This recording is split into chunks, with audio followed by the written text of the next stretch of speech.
As far as cosmetic procedures go, Botox is generally considered relatively low risk, but there is an ugly side to the quick fix. I thought, oh my God, I'm losing my eyesight, something's wrong. It really felt like I was dying.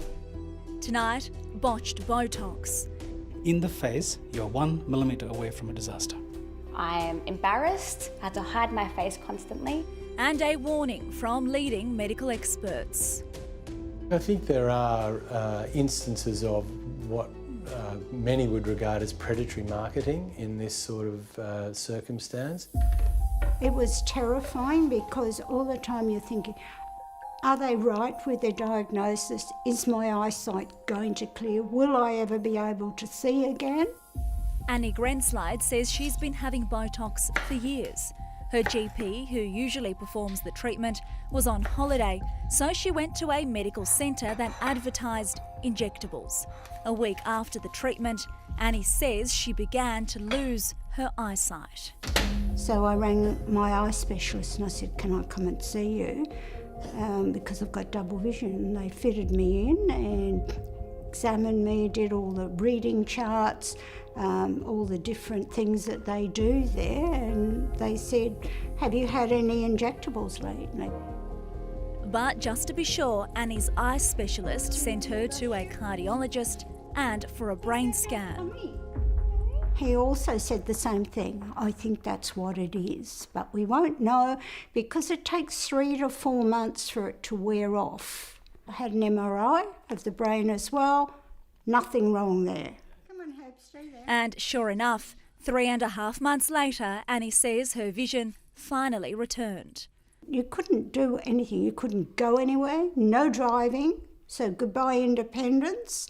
Trying to just cope with housework, trying to peel vegetables, couldn't get on a bus because I couldn't see where the steps were. They just said, oh, it's just you, it's just bad luck, it's not my injector. And I didn't think that was good enough. Melissa Trapani says she clenches her jaw when she sleeps, so she decided to get Botox into the masseter muscle to weaken it enough to stop it from happening. A week later, I woke up, I couldn't smile. About 6 weeks, I couldn't smile properly.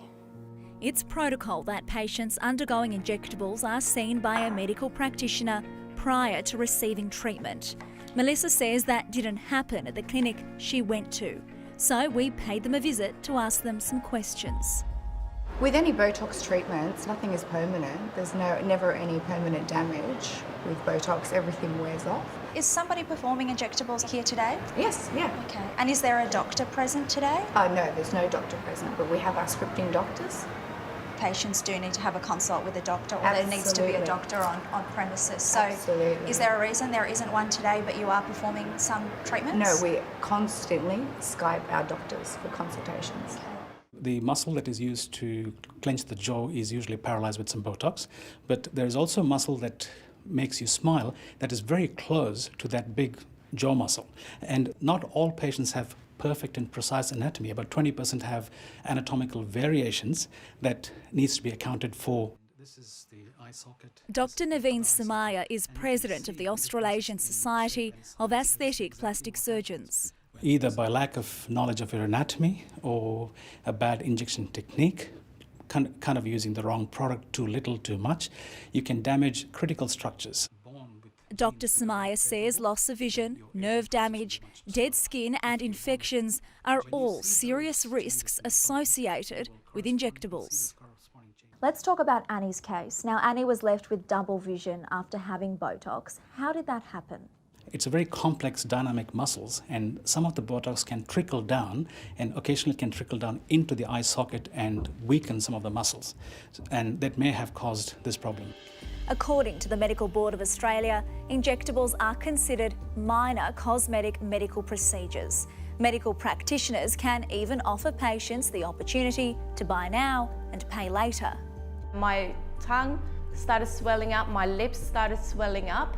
I felt tingly all over my face, and I was sweating and wasn't able to see or hear properly. Diga Yutan Rivers says it was the first time she'd had Botox. Her sister bought her a voucher for the procedure at a clinic at her local shopping centre. But that afternoon, the mother of one says she was hospitalised with an allergic reaction to Botox after treatment to her forehead. I've got pain all over my head. I feel very dizzy and I'm very traumatised. Dee says she now has to carry an EpiPen until the Botox wears off in about 3 months. I think they are big business. There are thousands of people out there doing these procedures, and it's estimated that it's a market of around $1 billion annually in this country.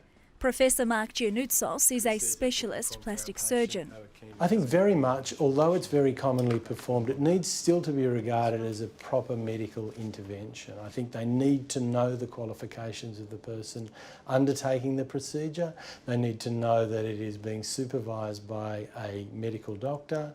They need to know what it involves, not just the upsides, but what are the downsides to it, and what, in that eventuality of a downside, is going to be done, how they are going to be looked after. If you would like to make a complaint about a cosmetic procedure, the details are on our homepage.